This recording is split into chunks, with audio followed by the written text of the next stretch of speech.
Hello everybody, welcome back to our channel. Today also we have got another video. In this video I'll show you how you can change your email address on Minecraft account. But before that, please do make sure to like our video, subscribe our channel, and yes, without any further delay, let's go ahead and step into our video.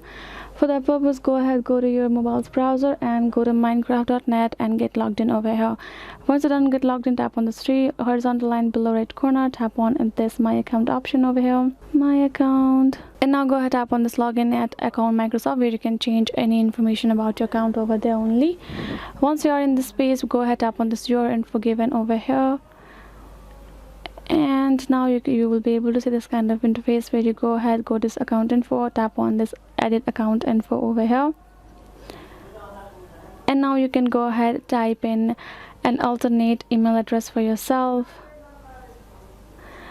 or a phone number for yourself. Type in you can type in the email address for yourself, tap on this next option, and you will be able to you can go ahead, change your email address. For that, you basically gonna replace your information right there, and you're gonna enter the code that you will get in your email address. Tap on this next and you're good to go. You will be able to change your email address or replace it. So yes guys, this is it. I hope this video was helpful. Thank you so much for watching, and yeah, I'll be seeing you guys in our next video.